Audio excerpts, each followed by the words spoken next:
Today, we're going to kind of take our step back, look at the big picture of what's going on with shipping, including taking a delve into some past stories that we have not followed up on. If you're new to the channel, hey, take a moment, subscribe to the channel and hit the bell so be alerted about new videos as they come out. All right, let's take a look at those past stories.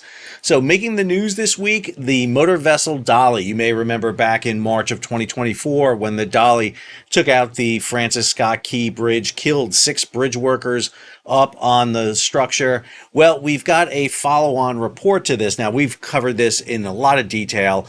This video really broke down the NTSB report. But this story over at GCAP by Mike Schuller, the state of Maryland has finalized a $2.25 billion settlement with the owner and operator of the container ship Dali. The agreement resolves claims brought by Maryland against Singapore-based Grace Ocean Private Limited and Synergy Marine Partnership Limited, the owner and operator of the Singapore-flagged motor vessel Dali, which struck the bridge on March 26th. Now, this final figure exceeds the roughly $43.7 million liability cap sought by Grace Ocean and Synergy under the Limitation of Liability Act of 1851. This act, which is still around, basically said that if you cause an accident or an accident befalls a ship, you cannot get more money from the ship than what the value of the ship was worth. So the $43.7 million is basically the leftover money of what Dali was worth after the collision. Now, this was done back in the day of agent sale and early steam. Obviously, it had its place and not really anymore. It'll be interesting to see what happens with the Limitation of Liability Act after this. The settlement was reached only weeks before trial proceedings were set to begin over whether the vessel owner and operator could invoke those protections. The agreement resolves Maryland's claim against the ship owner and operator, but the state has reserved claims against additional potentially responsible parties, including issues tied to the vessel design and modifications. The legal and technical battle surrounding the casualty intensified further this week after federal prosecutors unsealed criminal charges against Synergy Marine related management entities and technical superintendent Radhakrishna Kartik Nar. Sorry if I absolutely butchered that name. I should also mention that parts of the crew of Dali are still being held in Baltimore because of the accident. There's a lot of issues surrounding the vessel, not the least of which is the cause, which was traced back by the NTSB to a loose signal wire in a high voltage switchboard that initiated the cause of the blackout. The collapse shut down the Port of Baltimore for weeks, disrupted regional supply chains, and forced more than 34,000 vehicles per day onto detour routes around the harbor. The total economic damages tied to the disaster have been estimated at between $5 billion, while replacement costs for the Francis Scott Key Bridge are projected between $4.3 and $5.2 billion, with work expected to be completed around 2030. If you're following what's been going on with the bridge, nothing has literally been done, it seems. And so the settlement with the Dali case is an interesting one. That's one of the highest settlements we have ever seen. And the question is going to be what happens to the crew and these follow on. This is going to be going on for a long time, and claims against Dali and the companies could be astronomical. I mean, to this day, if you're diverting around Baltimore, you could potentially sue Dali for that diversion and the additional costs associated with it. Another story we talked about, get them off the damn boat. We talked about the Hana virus that broke out on board the cruise ship Hondas back earlier this month. Now, I got a lot of flack for this story for a variety of reasons, and I understand why. I mean, one of the things that people were telling me is like, Sal, stay in your lane. You're not a medical doctor. You should not be talking about this. However, I should note that I was reached out to by medical doctors involved in this case. Specifically, they were coming out of New Mexico, which sounds like a weird thing because the ship was at Cape Verde in the Atlantic. The ship had come from Antarctica. Why somebody from New Mexico calling me? Well, Hanavirus is very prevalent out in the Four Corners region where New Mexico, Colorado, Utah, and Arizona come together. This is really the best place that studies Hanavirus. And one of the things they were worried about was it morphing into this variant that can be spread by humans. Basically, it goes airborne. And one of the worst things that can happen is to keep those crew and passengers together in a confined space. Hence the reason to get them off. The ship had set sail for the Netherlands late on Monday evening with 25 crew as well as a doctor and nurse. All passengers have disembarked. The ship is expected to arrive in the Netherlands by May 17th. 3 people have died since the start of the outbreak on the ship, which is usually spread by wild rodents but can also be transmitted person to person in rare cases. The WHO on Monday said there are now 7 confirmed cases of the Andes strain of the Hana virus and 2 other suspected cases. One person who died before being tested, one on Tristan da Cunha, a remote South Atlantic island where there are no tests available. So the key here was getting safe refuge for the passengers. And the reason I brought it up is because we've been seeing this issue happen regarding ships. Countries are not allowing safe refuge. And yes, Cape Verde, a small island, doesn't have a lot of resources to it. However, you have to, under international treaty, provide this, whether it's a medical outbreak or it's a hazardous material incident on board the ship. This is something that, again, must be addressed. I mean, we have to do it because the safe nature of the crew and the passengers was obviously a paramount. There was not great danger in spreading this to the population of Cape Verde. One of the big dangers was you were going to kill 150 people on the ship, and that was really the big concern. According to everyone I've talked to and everything I've read on this virus burns through very quickly. It doesn't transmit beyond, second, third iterations. So if you quarantine them, and more importantly, it's completely treatable. It has a high mortality rate of about 1/3, but if you're treating the patients, the mortality rate drops. It's untreated that's the problem. IVs, respirators, those are what you need. The other issue that we want to talk about here, story we've been talking about a lot, is the crews in the Persian Gulf. Yes, we're not going to talk about the issue in the Persian Gulf per se, but we have been talking about the plight of the merchant mariners. Our Week 10 recap focused on the plight of the merchant mariners, particularly the crew on board CMA CGM San Antonio coming under attack. But this story over at Lloyd's by Josh Minchin, Strait of Hormuz, vessels are stuck, but seafarers are not. The situation for those on board vessels stuck in the Middle East Gulf, that is the Persian or Arabian Gulf, has improved in the past few weeks. Thousands remain aboard in stressful situations, and the supply infrastructure had all but collapsed in the days following the start of the war. However, that situation has changed. Crews are being rotated out. They're being flown home. There are airlines available through the UAE and several other countries. And most importantly, a supply infrastructure has been established to get food, fuel, and water out to the ship. So I know a lot of people were asking about this situation. It was an early one we reported on because of the situation out there, but it's gotten better. However, the threat still emerges out in the strait and in the Gulf about attack. So it's nowhere near safe for the mariners on board the roughly 900 ships that are out there. Another story we talked about had to do with this vessel, the MSC Baltic 3, that went aground in Newfoundland on February 15th, 2025. Is it really 2025? I thought it was a ship's been aground for over a year off the coast of Newfoundland. Oh, really? Yes.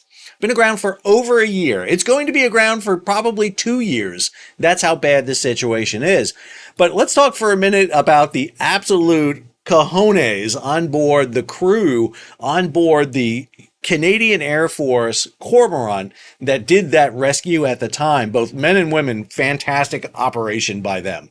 I mean, that was stellar. They went in there and pulled that crew off. But Mediterranean Shipping Company, that's the owner of the Baltic 3, has really been poor to terrible on the salvage of this vessel. This story comes to us from Maritime Executive.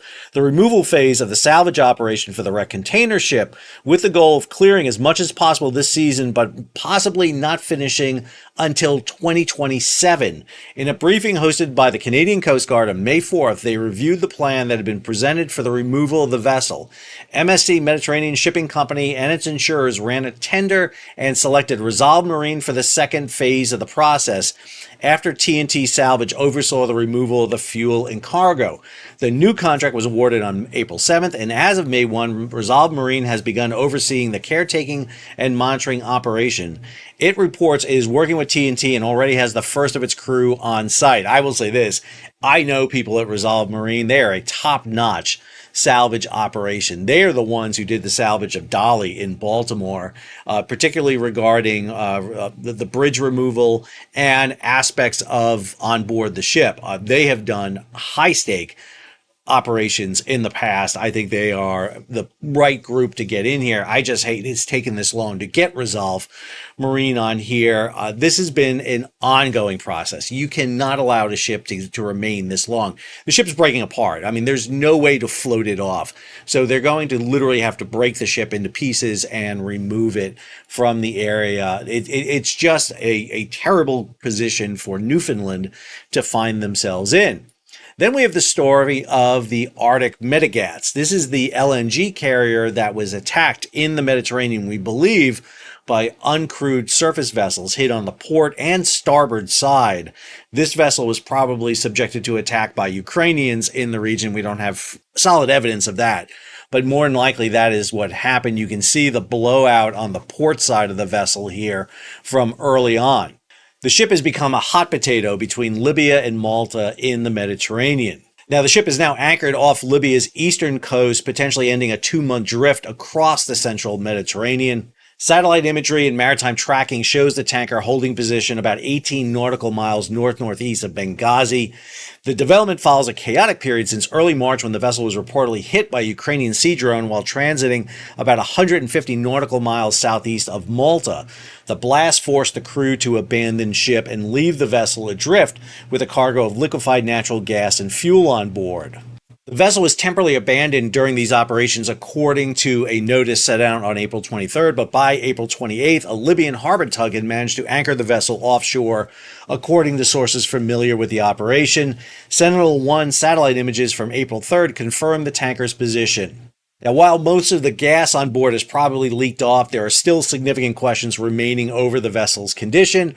Arctic Medegas has also had wider implications for Russian energy shipping. Since the explosion, Russia has rerouted its shadow fleet of LNG carriers away from the Mediterranean, opting instead for longer voyages around southern Africa to avoid potential security threats. Now, this follows the sinking of Ursa Major back in 2024. When this was occurring, there was a spat of Russian ships that were sinking in the Black Sea and around the world. I joked about it on my channel. It was very akin to what happened in the Hunt for Red October, where they lost another submarine. And that video got me into an interesting discussion with H.I. Sutton over at Covert Shores, where I tend to fall on what is the most plausible explanation for a ship.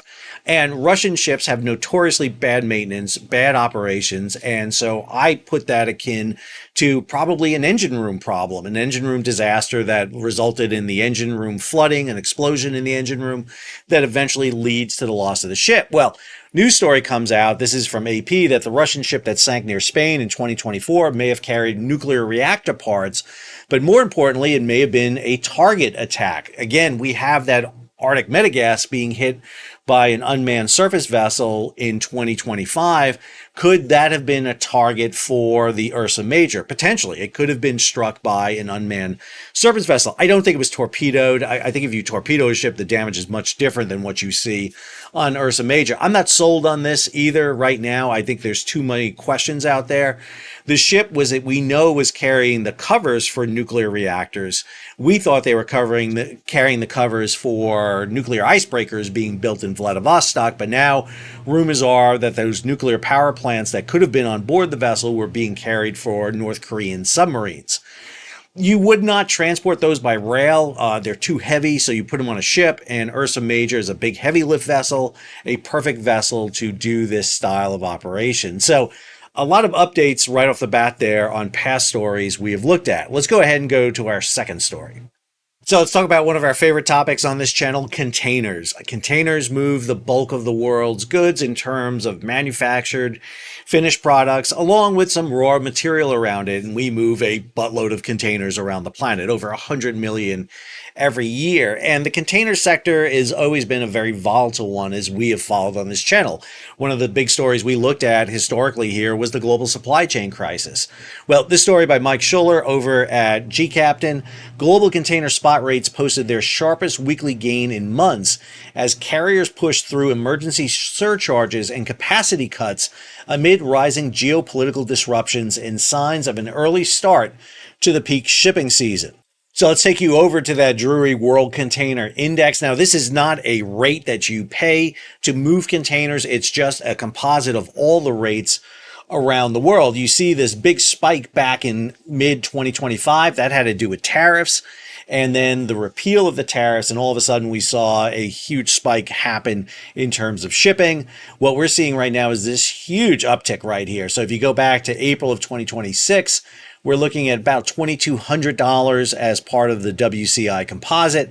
Now we're at almost $2,500.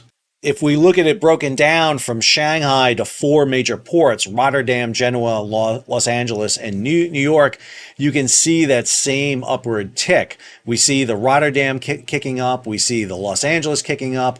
Massive change going into Genoa. Genoa is really significant because you have to go around Africa to get into Genoa because of the diversion from the Houthis. And then same thing here into New York. You can see all those individual rates kicking up with about 2,400 for Rotterdam, about 3,400 for Los Angeles, 3,700 to Genoa, and a whopping 4,200 going to New York. Now, at the same time, we're getting the Q1 reports in from all the major carriers. So, for example, container shipping giant Hapag-Lloyd reported a sharp deterioration in first quarter earnings on Tuesday, blaming severe weather disruptions and conflict in the Middle East for rising costs and weaker operational performance as the shipping industry grapples with another volatile year. They're looking at an EBITDA of about $494 million for the first quarter of 2026. That's almost a 60% reduction from where they were a year ago. Hapag-Lloyd said lower freight rates, severe weather disruptions across Europe and North America, and the effective closure of the Strait of Hormuz late in the quarter weighed heavily on results. Meanwhile, we get this story from Lorianne LaRocco that the Port of Los Angeles reported strong results in April, but the report's head warns that high energy prices are hitting the trucking community hard. April was the best month of 2026, strongest since last August. The nation's largest port handled 891,000 container units, up more than 5.5% from year-end and 18% from the previous month. Gene Soroka, executive director at the Port of LA, quote, "This ranks as our second best April on record. What's driving this is the American consumer. They are still resilient, still spending. The problem is going to be cost for diesel. Diesel prices are up 50% here, and most of the 1,200 companies that do trucking business in and out of the Port of Los Angeles are small businesses, and we define those as 5 rigs or fewer. It's a direct impact. Now, some are trying to pass that cost on through the supply chain to importers and exporters, but they also have to compete with the big trucking firms. We're seeing that. We're seeing the rate per mile increasing from about $2 a mile up to $3 a mile. And plus, we're getting much more stringent control over independent trucking than before. There was a big crackdown on who's getting their CDLs, their commercial driver's licenses. That's having a massive impact on the drayage. This is the short-term trucking or short-haul trucking coming out of the ports. That also impacts long-haul trucking coming out. And this goes in concert with this story out of Bloomberg. Supply chain stress that peaked in COVID heads higher again. The following dashboard of logistics activity shows that some gauges are at the highest since the 2020-2023 period, when economies locked down, shortages emerged, and shipping snarls persisted. So what are those metrics? Well, the Fed gauge. Fresh strains are reflected in the Federal Reserve Bank of New York's Global Supply Chain Pressure Index. After going quiet for the past 3 years, it has risen for 3 straight months. The World Bank Global Supply Chain Stress Index is flirting with its pandemic peak. This measure focuses on fluidity in container shipping and ports and looks at larger vessels that typically sail long international routes. Vincent Clerc, the chief executive officer at AP Moller Maersk, explained on Bloomberg last week how the world's second largest carrier will adapt to an extra $500 million in monthly costs expected through the second quarter. Well, that's easy. They're going to pass it along to you, the consumer. That's exactly what they'll do. And then the Japanese PMI, Manufacturing Purchase Managers Index from S&P Global, has reached the highest since January of 2022. In the U.S., delivery times in the Institute for Supply Management report has lengthened by the most since 2022. Another U.S. metric flashing inflationary signs is the Logistic Managers Index, a monthly survey distributed by Associate Professor Zach Rogers of the Colorado State University. The latest LMI shows pressure in mounting places. Warehouse capacity is tight everywhere and shrinking at the quickest pace since March 2024. Jason Miller, a professor at the supply chain management at Michigan State University, crunches numbers on shortages. He said the ISM number for the U.S. showed a bit of an uptick, with 6 commodities identified to be in short supply. That includes aluminum. That's a key factor that we see in global transportation, bearing and electronic components, semiconductors, and industrial chemical called propylene glycol. The picture looks even dicier in Germany. German chemical and plastic makers, quote, saw the largest increase in the shortage of materials last month, said Miller, while automakers and parts producers reported a bit of a jump in shortages, but nothing beyond historical norms. All of these are really indicating shortages and potential problems in the global supply chain, something we should be aware of. That's a great story from Bloomberg. Really recommend it. And then at the same time that that's going on, we're having pressures being exerted against the global supply chain by the Federal Maritime Commission over their issues of charges that were netted during the global supply chain crisis. This story over in Lodestar. Shippers will be watching with bated breath following OOCL's decision to challenge the $45 million fine it was handed by the Federal Maritime Commission. The carrier is appealing not only the amount of the reparation, but the FMC's jurisdiction to hear this case. Last month, the regulator hit the carrier with the fine after finding in favor of bankrupt U.S. shipper Bed Bath & Beyond administrators Butterfly One, which claimed OOCL's service during the pandemic was not in accord with service contracts or refusal to deal. This is a major case. The amount of money is nothing. $45 million is a drop in the bucket to OOCL, but what they understand is if the FMC makes this case stick, then the FMC, the Federal Maritime Commission, will be in a position to bring more charges against them, and that is the big issue.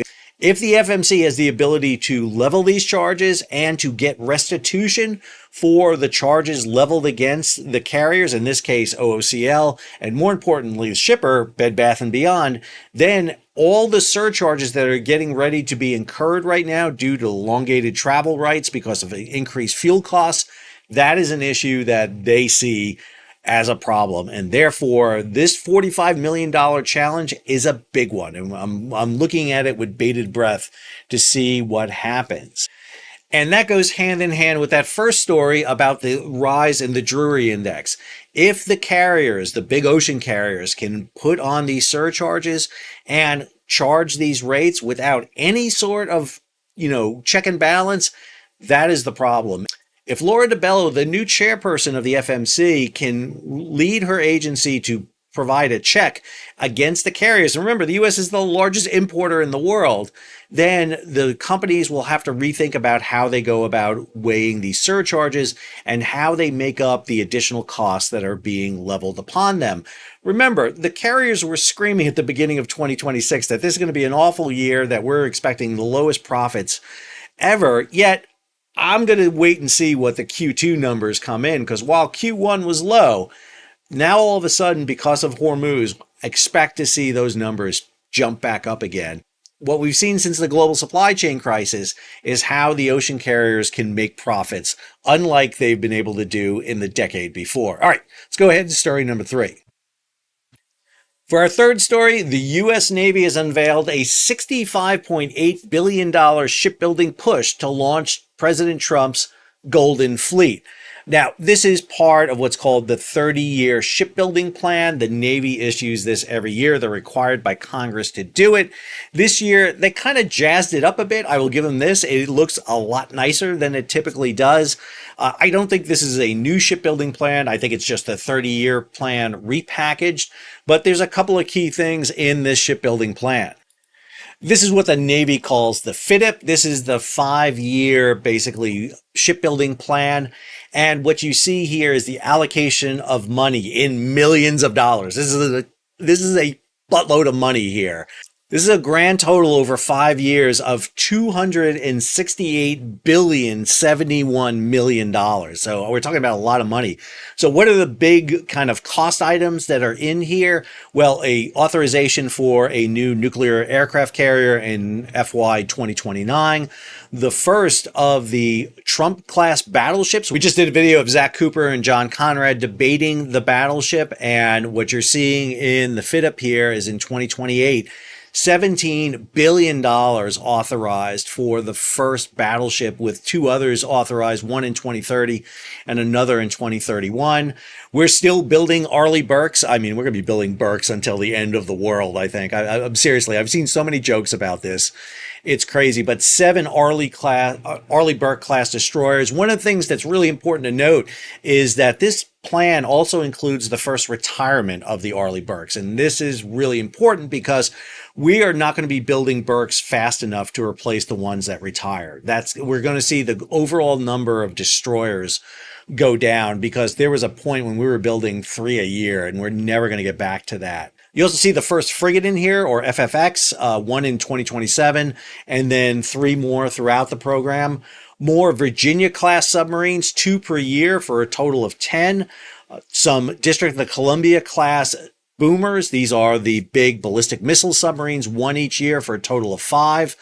2 large deck amphibious vessels, 5 LPD-17s, 23 landing ship medium. I've got to say, what the frick are we doing with this? The landing ship medium is $6.8 billion. How are we going to use these things? You cannot use these things in the Strait of Hormuz, the Persian Gulf.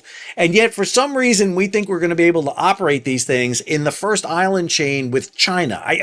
Again, I would rather take that $7 billion and build large deck amphibs or something else than these LSMs. I just don't think that these are really good.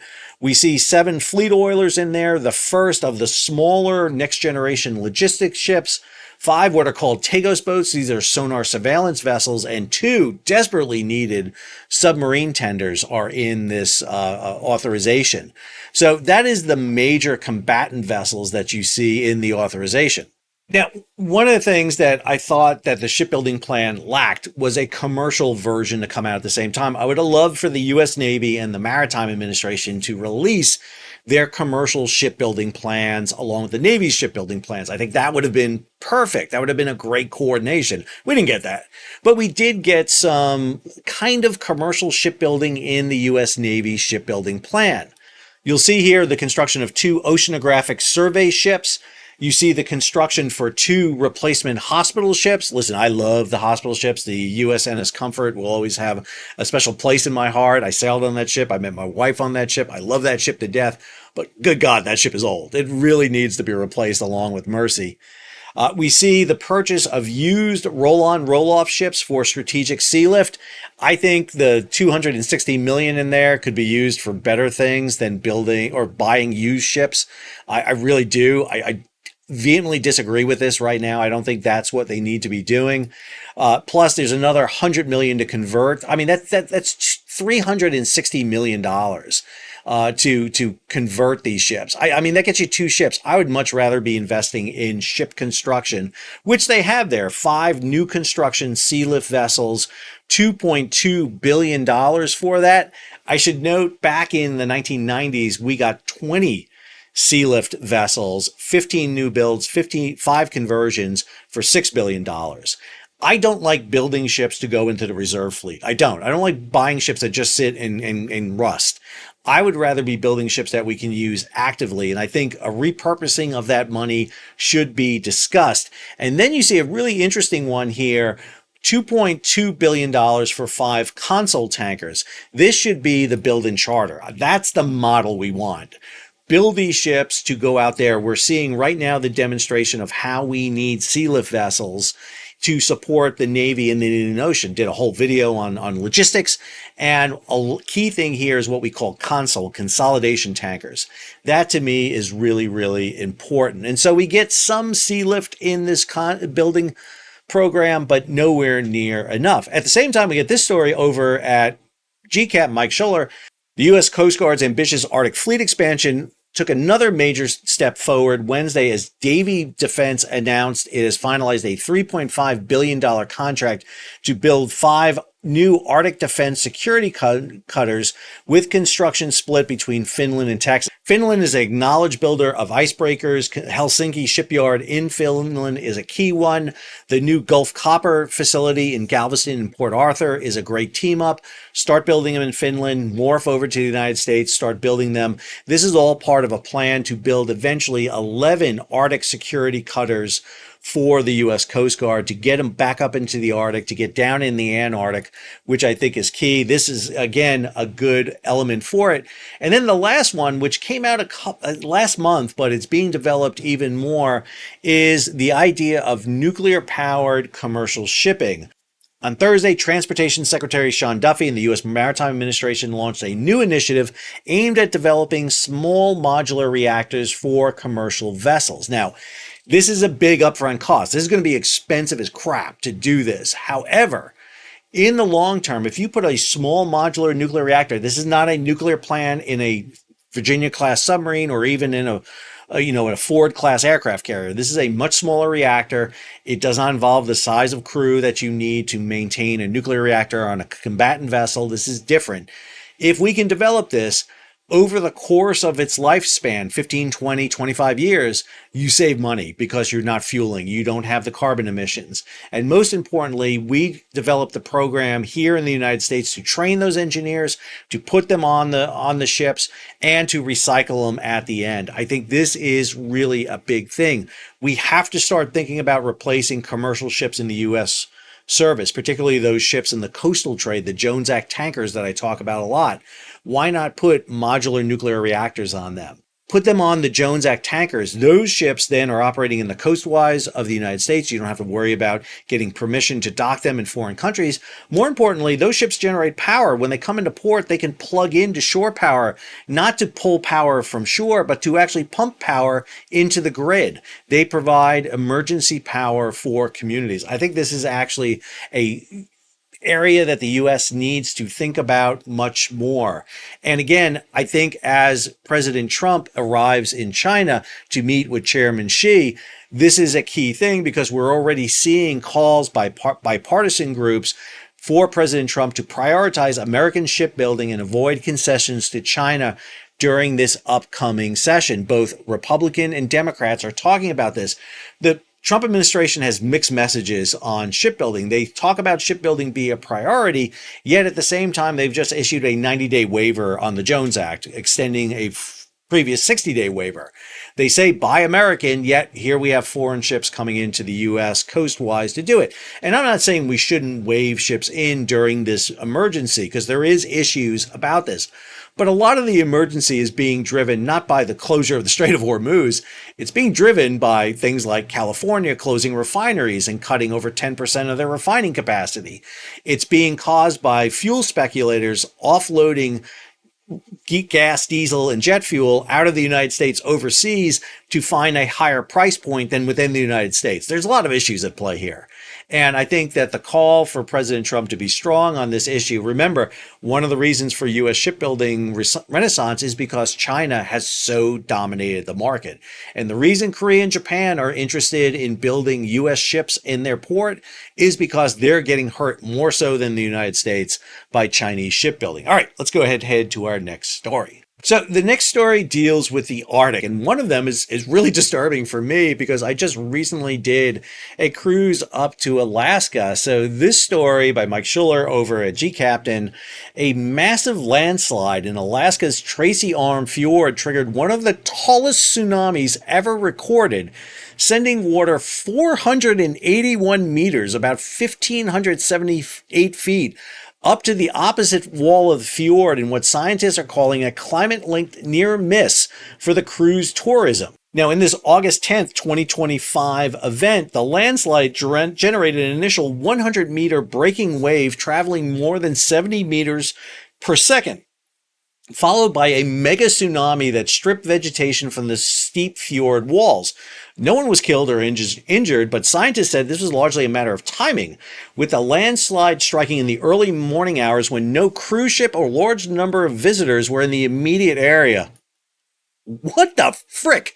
Seriously? A 1,500-foot wave? This is. I mean, that is terrifying. I gotta say, most of the movies where you see tsunamis and the ocean, first of all, you never see a tsunami in the ocean. Like, Poseidon Adventure things, that doesn't happen. It's like a little lap wave that comes across, which is a tsunami in the ocean. Tsunamis only happen in shoaling waters. You've got to have shoal water for that to happen. And, where tsunamis have an impact, which they do, don't get me wrong. I mean, you saw that in 2004 in Indonesia. When that wave comes to land and it sucks the water out, it gets higher. That's where it happens. If you had a cruise ship in the fjord when that happened, that would have been a disaster. I mean, I'm not kidding. That is terrifying. That is a terrifying issue. Now, I'm not trying to scare anybody off from an Arctic cruise, but man, that could give you some pause there for a moment. That's a scary story. So Lorianne LaRocca over at GCAPN had this story about the icebreaking season for the U.S. Coast Guard. Ice conditions in the Chesapeake and Mid-Atlantic waterways was characterized as significantly above normal compared to recent decades. Operations wrapped up on Thursday. The U.S. Coast Guard estimated that more than 50 million tons of ice were broken this winter. Peak ice coverage in the Chesapeake Bay reached over 35%, which is the most since 2014 and greatly exceeds the seasonal average of around 10%. Now, the Coast Guard icebreaking fleet includes heavy, medium, and light icebreakers, tugs, and ice-capable buoy tenders. There are more than 600 nautical miles were impacted by ice up on the Great Lakes, on the Hudson River, and in the Chesapeake. Total ice coverage on the Great Lakes reached a 7-year high of 58% on February 9th. Within 2 weeks, the Coast Guard saw ice coverage expand from 5% on January 14th to a whopping 51% by January 31st. Lake Erie reached 95% ice coverage. Lake Erie is always the one that ices first because it's shallow. It's the most shallow of the Great Lakes, so that's why it ices. There's always the one. It will never get 100% because of the massive churn caused by the Niagara Falls. So you don't ice over at Niagara Falls. That would require, like day after tomorrow style cold for that to happen. But the Coast Guard fleet was put on record service this year. And again, I never think the Coast Guard gets their due credit at all. I think they hit way above their weight. They are doing things like ice breaking on the Chesapeake, on the Hudson River, and up on the Great Lakes. Meanwhile, they're shooting out motors of drug runners in the Caribbean, and they're rappelling on tankers in the Indian Ocean. I mean, it's the most awesome service in the United States, the Coast Guard. I'm sorry, it just really is. Sorry to everybody else out there, Army, Marine Corps. I know Marine Corps always thinks they're the best, but the Coast Guard is absolutely the most awesome. And Space Force, you've got a lot of work to do to get up there. I'm sorry, you do. You're never going to be as cool as the U.S. Coast Guard is. Sorry. For our last story, we want to talk about energy, and there's quite a few here to cover. This story by Malt Humford: Europe's rush to quit Russian pipeline gas has created a new energy vulnerability, growing dependence on U.S. liquefied natural gas, as war-linked supply disruptions in the Middle East push the continent deeper into reliance on seaborne fuel. So this data comes from the Institute for Energy Economics and Financial Analysis, which says that Europe is on track to source roughly 2/3 of its LNG imports from the U.S. in 2026. U.S. imports into Europe have more than tripled since 2021, with forecast that U.S. imports could source 80% of Europe's LNG by 2028 or 2029. This all has to do, obviously, with Russia's invasion of Ukraine and efforts to get Europe off the teat of Russian liquefied natural gas. Now, the problem with that is it's going to be difficult because they're talking about being off Russian liquefied natural gas by the end of the year. The evidence to that is not great. Even as Brussels pushes to phase out Russian gas imports, Europe is importing more Russian LNG than less. Russian LNG imports into Europe rose 16% year on year. France has become the clear symbol of that contradiction. The country imports more Russian LNG than any other European buyer in the first quarter, with 35% of its LNG coming from Russia, while accounting for 41% of Europe's total Russian LNG imports. So this story coincides with another one that Malt wrote European Union imports of Russian Arctic liquefied natural gas from the Yamal LNG project hit a record high in the first 4 months of 2026. The EU imported 6.69 million metric tons of LNG from the Russian Arctic project. Between January and April, up 17.2%. The imports represented 98% of the Yamal LNG. 98%. I don't know who's getting the other freaking 2%, but 98% is going to them. So while Europe is talking about getting off of Russian LNG, they're sure not looking like that, and that is a big issue. It goes with this story from Maritime Executive. U.S. set to become Europe's largest gas supplier, overtaking Norway. So U.S. is overcoming Norway's pipeline gas advantage by dint of the rapid development of the U.S. Gulf Coast LNG plants, as well as the sudden unavailability of Middle East supplies due to the Iran conflict. This all deals with Qatar that is cut off and it can't export. We just saw a second LNG carrier come out of the Persian Gulf, but this is a drop in the bucket compared to where they need to be. And the lack of Qatari LNG coming out is forcing the world to shift to other LNG. And what we're seeing is Europe is doing this. Now, Russian LNG is a really interesting one because they love shipping it to Europe. It's a quick sale. If, however, they do get cut off, they're going to have to go longer distances. We talked about this the other week with Russia buying 4 LNG carriers. That is to put on the Arctic route because they want to go the Arctic route because that's a shorter distance to Asia. If they've got to go all the way either through the Suez or around Africa, that's way too long. They've got to maximize their ship capacity. They want to have the minimal amount of ton miles. At the same time, the U.S. is exporting like crazy out of the U.S. LNG plants on the Gulf Coast, but that's a longer distance to get to Europe, not to mention the fact that U.S. LNG is also being pulled to Asia through the Panama Canal, but there's constraints on the Panama Canal. You can only get 10 ships a day through the big lane. This is why they're having the toll through it. And then the last energy story is a really interesting one is President Trump is in China to meet with Chairman Xi. Iranian oil afloat is keeping China well buffered. This is from Maritime Executive. Now, assumption is made that China, without supplies on its own, is critically dependent on oil imports. It is true that China does indeed have a large appetite for crude, but less well appreciated is that China generates 85% of its energy needs from its own internal resources, including nuclear, coal, and wind power. So China has some flexibility. It also maintains reserves equivalent to about 150 days of consumption. It goes on here, Iran might be feeling the pinch given that between 80-90% of its oil exports are sold to China, but China will not be overly concerned about the predicament Iran finds itself in and has no need to expend political capital to resolve the crisis in the Gulf when its impact on the Chinese economy is yet relatively limited.